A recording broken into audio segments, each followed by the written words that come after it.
Je serai certainement dans un avion en direction de Madagascar pour 15 jours. Et Dieu voulant, et Air France voulant, et tout le reste. Et vous pouvez prier pour ce moment. Je serai là-bas 15 jours pour visiter les églises et puis le comité des églises, l'orphelinat, Tonjona, et puis l'école chrétienne. Non, c'est bon. Oui, oui, oui. Merci. Donc, c'est la première fois depuis plus de 3 ans. Et donc, il y a pas mal de choses à voir avec nos amis là-bas. Et ce sera formidable de pouvoir partager avec eux et puis de ramener quelques nouvelles, surtout pour les parrains des enfants, des photos des enfants. Ils auront grandi depuis 3 ans et demi.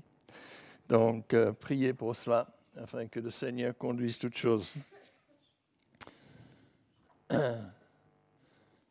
Ce matin, j'ai mis un titre là, qui est peut-être familier pour certains, mais pas pour tous. Qui c'est qui a vu les premiers épisodes de ce film? Est-ce que cela passe déjà en français? Oui, ça passe déjà en français. Il me semblait que oui. Oui, mais ce n'est pas encore complet. Hein. Ils n'ont pas fini de tourner toute la série. C'est un film qui parle de l'action de Dieu auprès du peuple d'Israël, et notamment l'envoi du Messie en leur faveur. Chosen, pour ceux qui ne sont pas très forts linguistiquement, ça veut dire choisi ou élu, n'est-ce pas? Et j'ai cherché un peu et j'ai trouvé que ce mot paraît à peu près 210 fois dans l'Ancien Testament et 26 fois dans le Nouveau Testament.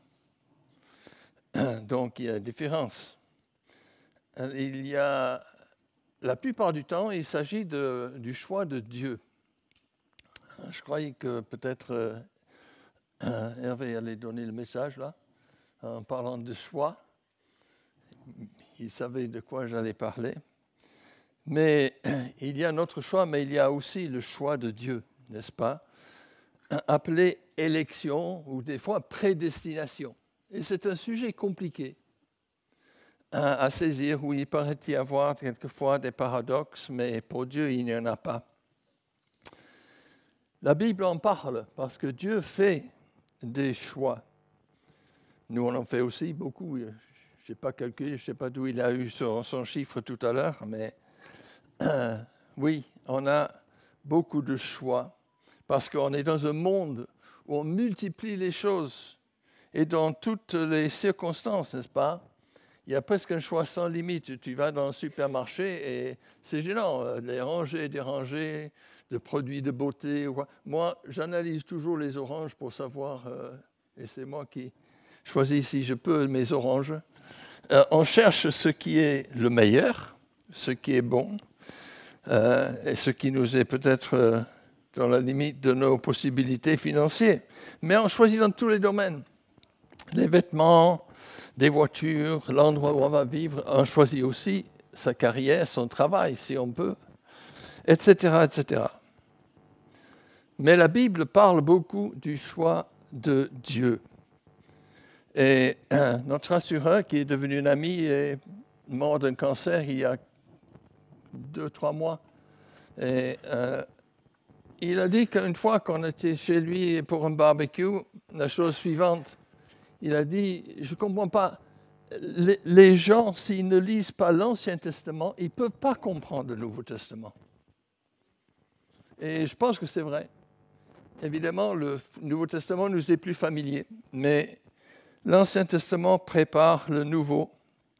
Et on trouve donc beaucoup de fois ce mot « choisi » élu dans l'Ancien Testament. Dieu a choisi un homme. Il a choisi un homme, Abraham, et sa famille. Ensuite, il a choisi entre Jacob et le frère aîné Ésaü. Dieu choisit un pays, n'est-ce pas? la terre promise, il choisit une ville, Jérusalem. Il choisit une tribu parmi les 12 pour le servir dans le temple, les Lévites. Paul explique ces choses dans Romains chapitre 9, 10 et 11. Il donne pas mal d'explications, mais ce n'est pas toujours facile. Mais il conclut avec un verset en Romains 11, verset 29. Dieu ne se repent pas de ses dons et de son appel.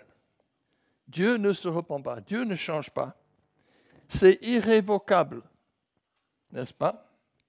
Et ça, c'est quelque chose de très important. Dans la Bible, on le voit de manière très claire, la persévérance de Dieu dans le chemin qu'il a choisi, pour le peuple d'Israël notamment. Dans le Nouveau Testament, ce mot paraît, comme je l'ai dit, 27 fois. Et l'une des fois, c'est dans Matthieu chapitre 22. Matthieu 22, nous avons la parabole, nous n'allons pas le lire en entier, vous vous rappellerez certainement, Jésus compare le royaume de Dieu à un roi qui prépare un festin de noces pour son fils. Il y a des gens qui sont invités. Et les uns après les autres, ils font des excuses, j'ai acheté un champ, j'ai ceci, j'ai ça, pour ne pas venir. Et puis il dit, puisque c'est comme ça, mon festin est prêt, allez chercher tout ce que vous trouverez. N'importe qui, je dirais, afin que le festin, la salle soit pleine. Et il termine avec une phrase. Il y a beaucoup d'appelés, mais il y a peu d'élus. Il y a de temps en temps des tendances peut-être dans certaines parties du monde évangélique de croire qu'à travers l'Église, il va y avoir un changement massif où même une majorité de personnes vont tourner vers Jésus. Ce n'est pas ce que Jésus dit. Il y a beaucoup d'appelés, et tous sont appelés, mais il y a peu d'élus. Jésus, à la fin du sermon sur la montagne, je n'ai pas mis ce verset-là, dit que, après avoir donné des indications sur la vie chrétienne, il dit, chapitre 7 de Matthieu, « Entrez par la porte étroite, car large est la porte, et spacieux le chemin qui mène à la perdition, et il y en a beaucoup qui entrent par là. Mais étroite est la porte et resserrez le chemin qui mène à la vie, et il y en a peu qui la trouvent, ou il y en a peu qui la choisissent. » Pour utiliser le mot de notre sujet ce matin. Comment se fait-il? Dieu est amour et il veut que tous les hommes soient sauvés. La Bible le dit. Mais Dieu n'oblige personne. Et la question, c'est comment est-ce que moi je réagis à l'invitation que Dieu m'adresse. Je l'ai déjà dit ici et je me dis, pourquoi c'est moi qui suis ici ce matin? Pourquoi est-ce que c'est toi qui es là ce matin? J'ai eu tellement d'amis, surtout quand j'étais étudiant et que le Seigneur avait travaillé vraiment dans ma vie d'une manière particulière, qui ne se sont pas tournés vers lui. Et pourtant, on était de bons amis, et puis, pourquoi moi? Pourquoi aurais-je choisi de croire en Jésus alors que tant d'autres sont indifférents ou refusent? Et chers amis, c'est clair dans la Bible que c'est uniquement par la grâce et la miséricorde de Dieu, par son action. La Bible est archi claire que l'homme est responsable de son choix, mais elle affirme aussi que Dieu, lui, a choisi. Il y a là le paradoxe, n'est-ce pas? On va lire quelques versets ensemble ce matin. Hervé a déjà cité un peu Deutéronome.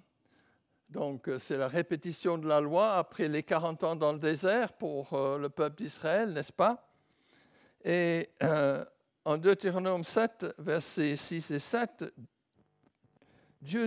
Moïse dit plutôt au peuple, l'Éternel, ton Dieu, t'a choisi pour que tu sois un peuple qui lui appartienne entre tous les peuples qui sont sur la face de la terre. Pourquoi? Pourquoi? Ce n'est point parce que vous surpassez en nombre tous les peuples que l'Éternel s'est attaché à vous et qu'il vous a choisi, car vous êtes le moindre de tous les peuples. Pourquoi Dieu choisit un petit peuple? Et il continue en disant, mais, parce que l'Éternel vous aime et qu'il a voulu tenir le serment fait qu'il avait fait à vos pères, à Abraham, etc. Oui, Dieu garde toujours sa parole. Il accomplit toujours ses promesses, même quand il y a désobéissance de la part du peuple. Après avoir répété cela en long et en large à travers le Deutéronome, à la fin, il y a ce verset que Hervé a lu. J'ai mis devant toi la vie et la mort, la bénédiction et la malédiction. Choisis la vie.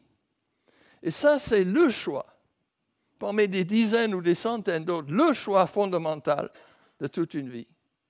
On choisit pour ou contre Jésus, ou contre Dieu qui est notre Créateur et qui nous aime. Le Nouveau Testament souligne aussi le choix de Dieu et son élection. Par exemple, dans Actes 9, verset 15, Ananias est envoyé à Samarie vers Saul de Tarse, qui vient de rencontrer Dieu sur le chemin de Damas et qui était meurtrier des chrétiens du première Église, n'est-ce pas? Responsable d'avoir mis des dizaines en prison. Qu'est-ce que Dieu dit? Cet homme est un instrument que j'ai choisi pour porter mon nom devant les nations. Dieu a choisi un homme. Dieu choisit des hommes et des femmes. Jésus a dit la même chose à ses disciples, n'est-ce pas? Lors du dernier repas, Jean 15, verset 16, « Ce n'est pas vous qui m'avez choisi, mais c'est moi qui vous ai choisi. » Et il ajoute, « Et je vous ai établi afin que vous portiez du fruit. » Parce que dans son choix, Dieu a un objectif. Depuis que le péché est entré dans le jardin d'Éden, avec le choix d'Ève et d'Adam de désobéir à ce que Dieu leur avait dit, Dieu a un dessein, il a un objectif, et il veut que tous le sachent. Dieu est souverain et choisi. Paul va plus loin dans ses épîtres. Lorsqu'il dit, par exemple, dans Thessaloniciens 1, verset 4, « Nous savons, frères bien-aimés, bien-aimés de Dieu, que vous avez été élus, choisis, notre évangile ayant eu effet dans votre vie, etc. » Oui, Dieu a choisi une partie de la population, et vous connaissez la vie de Paul, chaque fois qu'il allait dans une ville, il allait dans la synagogue, souvent il était refusé, rejeté, il allait vers les non-juifs, et des fois il était obligé de partir chasser, n'est-ce pas, par le peuple. Mais certains ont cru, pas tous. Il y a beaucoup d'appelés, mais il y a peu d'élus, a dit Jésus. Donc, il ajoute et souligne la chose une deuxième fois quand il dit en 2 Thessaloniciens 2, verset 13, « Dieu vous a choisi dès le commencement pour le salut. » Si nous sommes là aujourd'hui, il en est de même pour nous. Dieu m'a choisi. Ça me fait réfléchir. Dieu t'a choisi pour faire partie de son plan. Et il ne se repent pas de ses choix. C'est irrévocable. On dit une fois sauvé, toujours sauvé, n'est-ce pas? Il peut y avoir des hauts et des bas. Mais Jésus a dit, je vous tiens dans ma main et personne ne peut vous arracher de ma main. Même pas vous-même, à la longue, n'est-ce pas? Parce que nous, on tourne en rond quelquefois. Si nous sommes là aujourd'hui, c'est parce que Dieu a agi dans son amour envers nous. Éphésiens 1, verset 4 dit, en parlant de Jésus et de son œuvre, il dit, en lui, Dieu nous a élus avant la fondation du monde, nous ayant prédestinés dans son amour à être ses enfants d'adoption, selon sa volonté et à la louange de sa gloire. Et il le répète plusieurs fois de différentes manières dans ce premier chapitre de l'Épître aux Éphésiens. Oui, dès avant la fondation du monde. Est-ce que je comprends ça? Je comprends les mots, mais je ne peux pas saisir l'immensité de cette vérité que le Dieu éternel, qui n'a ni début ni fin, qui est le grand je suis, qui est le créateur de toutes choses, qui a donné un nom à toutes les étoiles et choisi un Colin-Cros quelque part, c'est étonnant. Mais c'est une preuve de son amour. Et en même temps, c'est très humiliant. L'apôtre Paul lui-même, en écrivant, dit, moi je suis le premier des pécheurs. Et pourtant, je suis le sujet de son amour et de sa grâce. Il a eu pitié de moi, afin de manifester sa gloire, afin de porter l'évangile, afin de porter du fruit, comme Jésus dit à ses disciples. En Montpellier, il y a, avec le métropole, je crois qu'il y a à peu près 500 000 personnes. Il y a combien de chrétiens, mais de nouveau, j'en sais rien. Il y a pas mal d'églises, merci Seigneur. Mais il y a beaucoup d'appelés, mais peu d'élus, n'est-ce pas? Et ça fait réfléchir. Dans l'épître aux Corinthiens, Dieu donne, l'apôtre Paul, inspiré par le Saint-Esprit, donne une certaine explication, une idée de ces choses. Parce que la réalité, c'est que même ceux qui sont choisis étaient, et j'ose dire sont, des pécheurs. Parce que qui ne pêche pas? Qui ne tombe pas? Personne. Tous.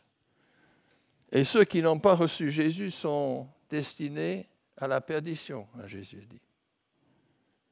1 Corinthiens, chapitre 1, Paul donne une certaine explication.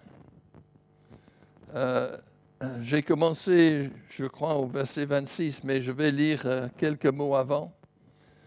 Dieu dit, « Je détruirai la sagesse des sages et j'anéantirai l'intelligence des intelligents. » Où est le sage? Où est le scribe? Où est le disputeur de ce siècle? Dieu n'a-t-il pas convaincu de folie la sagesse du monde? Et il parle de la crucifixion de Christ. Et puis il dit, « Considérez, frères, que parmi vous qui avez été appelés, il n'y a ni beaucoup de sages selon la chair, ni beaucoup de puissants, ni beaucoup de nobles. Mais Dieu a choisi les choses folles du monde pour confondre les sages. Dieu a choisi les choses faibles du monde pour confondre les fortes. Et Dieu a choisi les choses viles du monde et celles qu'on méprise, celles qui ne sont point, pour réduire à néant celles qui sont, afin que nulle chair ne se glorifie devant Dieu. C'est par lui que vous êtes en Jésus-Christ, de par Dieu, Christ, lequel de par Dieu a été fait pour nous sagesse, justice, sanctification et rédemption, afin que, comme il est écrit, que celui qui se glorifie dans le Seigneur. C'est pour sa gloire qu'il a agi ainsi. Et Jacques dit quelque chose de semblable dans le premier chapitre de son épître, quand il dit, chapitre, quand il dit « Écoutez, frères bien-aimés, Dieu n'a-t-il pas choisi les pauvres aux yeux du monde pour qu'ils soient riches en foi et héritiers du royaume qu'il a promis à ceux qui l'aiment ?» Et Jacques est en train de parler de comment on voit les autres. Il passe un peu du choix de Dieu à notre choix, nous, et dit, s'il y a des riches, est-ce que vous n'allez pas, ou un pauvre, vous allez dire, bon, vous mettez là-bas au fond, et le riche, vous mettez là. Nous faisons des différences. Des fois seulement dans notre tête. Mais qui ne fait pas de différence?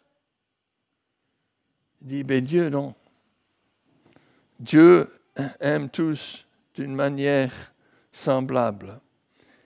Il a choisi les pauvres aux yeux du monde pour qu'ils soient riches en foi et héritiers du royaume. Merci Seigneur s'il y a des milliardaires qui sont chrétiens. J'ai connu un en Suisse. Et il a fait une œuvre extraordinaire. Le frère André, qui est maintenant au ciel, en ouvrant des centres de jeunesse pour les enfants. Et si on a eu un évangéliste comme Alain Choquet, s'il a pu sillonner la France, c'est parce qu'il payait une voiture à Alain Choquet, une nouvelle voiture tous les 2 ans, je crois. Et il valait mieux parce que moi, j'ai eu le malheur de prendre sa voiture d'Alain Choquet. Quand il est allé à Mâcon pour chercher sa nouvelle voiture, moi, je suis avec lui et j'ai hérité de l'ancienne. J'ai compris. Alain Choquet devait conduire beaucoup de kilomètres et à la manière d'Alain Choquet. Il y avait des réparations à faire. Mais ce frère était énormément riche. Et il a dit, je demande au Seigneur, quand je l'ai vu dans un des centres, il était en train de regarder la bourse du jour, n'est-ce pas? Ça fait drôle un peu. Mais il a dit, je demande au Seigneur de me donner plus afin de pouvoir donner plus à son œuvre. Mais à qui peut-il confier des richesses? Il y a un verset qui dit, ne me donne pas la richesse ni la pauvreté, n'est-ce pas? Quelque part dans les proverbes, là. Pour que je ne sois pas tenté. On serait incapable de gérer, je pense, la plupart d'entre nous. Peut-être il y a qu'on a quelques-uns qui ont une sagesse plus grande que nous, mais il n'y en a pas beaucoup, dit Paul. Il n'y en a pas beaucoup. Parce que très vite, ça monte à la tête et on devient orgueilleux. Et la gloire n'est plus pour le Seigneur seul. Ce passage en Jacques nous encourage à faire attention à notre manière de choisir, parce que Dieu, il a choisi. Ça, c'est clair. Mais comment est-ce que moi, je choisis? Et c'est ce que Hervé disait tout à l'heure. Car effectivement, il y a beaucoup, beaucoup de choix à faire. D'abord, il faut choisir de recevoir le Seigneur. Et je ne sais pas, j'espère que chacun a reçu Jésus comme Seigneur et Sauveur par la grâce de Dieu. Si vous l'avez fait, eh bien, alléluia, n'est-ce pas? Gloire à Dieu. C'est le premier pas. C'est juste le premier pas. Le reste suit. Il faut remercier le Seigneur d'avoir ouvert tes yeux à sa gloire, à son amour, à avoir ouvert ton cœur à la lumière de sa parole. C'est une grâce. Aucun ne le mérite. Et maintenant, aujourd'hui, demain, comment je vais faire? Comment je vais vivre? Comment porter du fruit qui demeure, comme disait Jésus. Comment vivre à la louange et la gloire de Dieu dans mon quotidien? Maureen cite souvent le passage qui doit être quelque part dans les Corinthiens, que les choses visibles sont passagères et les choses invisibles demeurent. Nous, on a déménagé au mois de janvier. On a compris vite combien on avait amassé de choses qui sont passagères avant de changer pour quelque chose de plus petit. On amasse, n'est-ce pas? Parce qu'on est dans un monde qui nous pousse dans ce sens. Comment est-ce que j'utilise mon temps? Mon temps vient de Dieu. Chaque minute, chaque jour. Aujourd'hui, c'est le jour que l'Éternel a fait, n'est-ce pas? Il faut se réjouir et être reconnaissant, dit le psalmiste. Mais il appartient à Dieu. Demain ne nous appartient pas. Nous avons les promesses de Dieu pour l'éternité. Mais aujourd'hui, comment je vais choisir? Dans des choses simples, n'est-ce pas? Comment est-ce que je peux glorifier Dieu? Comment est-ce que je peux le glorifier dans la dépense de mon argent? Il faut d'abord admettre que je n'ai rien que je n'ai pas reçu. Paul dit, je suis venu dans ce monde sans rien et je partirai sans rien. J'ai tout reçu, cadeau, de la part de Dieu. Qu'est-ce qui va motiver mes choix? Bien sûr, il faut manger. Alors, il faut... Mais on peut aussi choisir comment on mange. Je vais à Madagascar et cette semaine, Pauline, la maman de l'orphelinat, m'a envoyé une lettre. Elle dit, amenez-moi des effets d'école un peu. Bon, j'en avais acheté il y a 3 ans. Ils étaient dans un carton, attendant le voyage. Des feutres, des crayons, etc. Elle dit, parce qu'ici, tout est chinois, ça ne tient pas. Elle dit, amène-moi du dentifrice. Bon, okay, je vais acheter du dentifrice. J'ai regardé le dentifrice. Alors, moi, je fais le pub pour personne. Mais quand j'ai regardé hier, j'étais dans un magasin et je cherchais partout parce qu'ils ont tout bousculé le magasin. Donc, je ne trouvais pas ce que je voulais. Et je passe devant le dentifrice. Alors, je regardais. Et le prix du dentifrice, ça va de 1,50 € jusqu'à plus de 12 €. Un tube de dentifrice. Alors, c'est quoi la différence? Ah, si. Vas-y voir. Et surtout les dentifrices qui ont beaucoup de pubs à la télé. N'est-ce pas? C'est dingue. Il faut choisir. Est-ce que ça fait une différence? Je ne vous dis pas ce que j'ai fait, mais... oui. Mais ça, c'est qu'une chose, n'est-ce pas? Et il y en a tellement. Qu'est-ce qui motive le choix? Le monde nous pousse dans le sens de la consommation. Le monde nous dit ce qui est bon, ce qui est beau, la mode, n'est-ce pas? Bon, les vêtements. Bon, j'ai commencé à avoir quelques vêtements avec des trous. Maureen a dit, bon, tu ne peux pas amener ça à Madagascar, il y a des trous. Oui, il y a un moment où il faut choisir, il faut changer, bien sûr. Mais comment choisir? Parce qu'il y a tellement de choses. Et puis, le monde nous dit, ça c'est bon, ça c'est pas bon. Maureen me dit, mes pantalons, c'est pas bon parce que c'est trop large. C'est plus à la mode, là. Il faut avoir un mode comme ça. J'en ai acheté un, et c'est à peine si je peux y passer la jambe. Et je me dis, des fois, c'est peut-être la prothèse du genou qui passe pas bien. Et ça me gêne. Mais c'est à la mode, n'est-ce pas? Alors tout le monde regarde si tu es à la mode. Franchement, ça m'en fiche pas mal si je suis à la mode. Ce qui importe, c'est que je sois confortable. Oui, qu'est-ce qui motive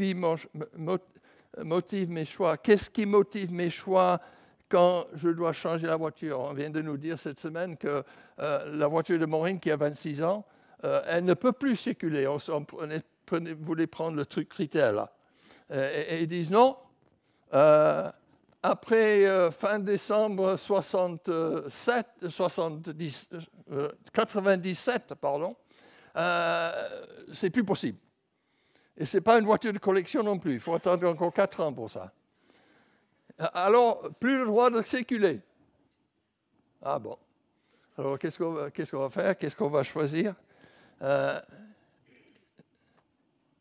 C'est vrai, c'est vrai. Et le Seigneur nous met à l'épreuve. En Jean 15, verset 19, Jean dit, ce même chapitre, n'est-ce pas, où il dit qu'il les avait choisis et non pas eux. Il dit, vous n'êtes pas du monde. Je vous ai choisi du monde. Et donc, on n'a pas à suivre les critères du monde. On n'a pas à vouloir profiter au maximum. Je pense aux vacances. Notre moyen de choisir. Je ne sais pas si je l'ai déjà dit, mais je me rappelle tellement bien quand on était 7 enfants et mes parents étaient petits, nous étions petits, mes parents nous amenaient en vacances. On était en Angleterre ou en France. Mes parents ne choisissaient jamais une destination de vacances où il n'y avait une église où on pourrait aller participer au culte avec les frères. Que ce soit en Italie, que ce soit en Espagne, que ce soit où que ce soit. Parce que ça, c'était une priorité pour eux. Et ça me dit quelque chose. Et je suis reconnaissant qu'ils m'ont mis cet enseignement. Je ne l'ai peut-être pas toujours suivi, ça, c'est vrai. Qu'est-ce que le fruit que le Seigneur attend? Et qu'est-ce qui va me permettre de porter ce fruit-là? Est-ce que je suis prêt à être mal compris par les autres parce que je choisis de limiter mes envies naturelles, n'est-ce pas? Je me suis dit, comment est-ce que tu vas conclure un message comme ça? Et bon, j'avais écrit quelque chose. Et puis, je me suis réveillé à 6 heures ce matin. Et tout d'un coup, c'est venu dans mon esprit et je reviens dans l'Ancien Testament. À notre Jacob. Jacob, ça veut dire tricheur, profiteur, magouilleur. Lui, il profitait au max, n'est-ce pas? Mais Dieu l'a choisi à la place de son frère.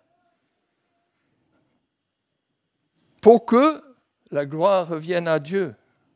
Bon, il a fallu quelques années, 20, 25 ans à Jacob avant que ça arrive, le soir où il a lutté avec l'ange. Et Dieu a dit, ton nom ne sera plus Jacob, tricheur, magouilleur, ça sera Israël. Ça veut dire quoi, Israël? Ça veut dire prince de Dieu, un prince de Dieu. Parce que Dieu transforme Jacob. Et à partir de ce moment-là, et vous pouvez vérifier dans la Genèse, à partir de ce moment-là, Jacob commence à poser des autels là où il s'arrête. Quand il est revenu à Bethel, un autel dans l'adoration devant ce Dieu qu'il a protégé, qu'il a amené jusque-là. Quand il arrive à la fin, je pensais à ce verset à la fin de Genèse, quand il est en Égypte avec le pharaon, n'est-ce pas? Vous connaissez l'histoire, Joseph, etc. Il vient avec toute la famille, et Jacob, il est vieux, il rencontre le pharaon. Et le pharaon lui dit, quel âge tu as, toi? Il dit, oh là là, je n'ai pas regardé le verset, il dit, j'ai beaucoup d'années, et elles sont toutes mauvaises. Je ne suis pas un bon. Et puis c'est lui qui bénit le pharaon, par la grâce de Dieu dans sa vie, n'est-ce pas? Un prince avec Dieu. Dieu change cet homme comme il nous change et qu'il veut encore nous changer. Il a choisi une ville, Jérusalem. Ça veut dire quoi, c'est Jérusalem? Shalom. Ville de paix.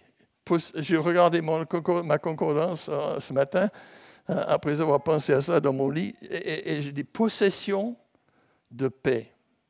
Possession de paix. Et pourtant, aujourd'hui, ce n'est pas le calme, mais c'est ça que ça va devenir. Lisez Jérémie 31. Je l'ai lu cette semaine.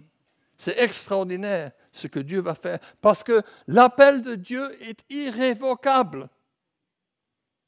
Et ses dons sont irrévocables. Et il va agir et faire ce qui glorifie son nom. Et on pourrait parler de Pierre. De Pierre qui avait la grande gueule, pour ainsi dire, n'est-ce pas? Parlait toujours, des fois bien, des fois moins bien, mais qui finalement a trahi Jésus. Seigneur, tu sais toutes choses. Tu sais que je t'aime. Il choisit des choses faibles pour confondre les fortes, celles qui ne sont pas, pour réduire à néant celles qui sont.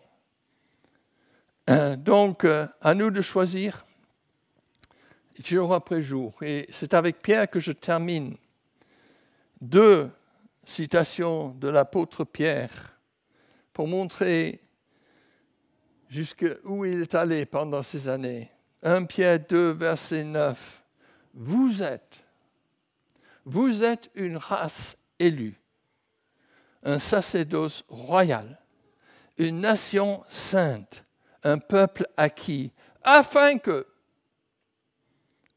vous annonciez les vertus de celui qui vous a appelé des ténèbres à sa merveilleuse, admirable lumière. Il faut choisir encore et encore d'accomplir cet appel que le Seigneur nous a donné. Et 2 Pierre 1, verset 10.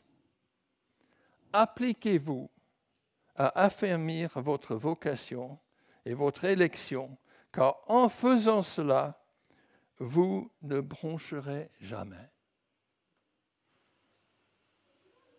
Que le Seigneur nous aide, qu'il aide nos enfants, nos jeunes, pour qui c'est difficile aujourd'hui de devenir des hommes et des femmes qui reflètent sa gloire, sachant que son choix est irrévocable et sa promesse est certaine, je ne vous abandonnerai jamais. Fin de l'Épître aux Hébreux. Les enfants sont là, on va prier ensemble et il doit y avoir quelque chose de spécial pour qu'ils arrivent comme ça.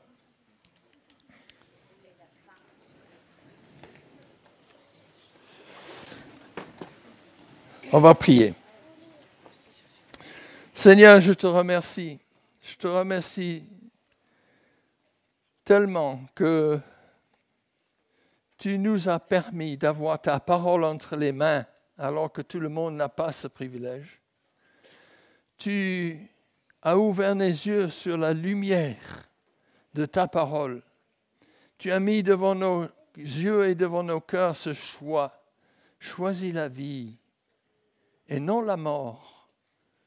Choisis ce qui est éternel et non pas ce qui est passager. Merci Seigneur d'avoir parlé à nos cœurs.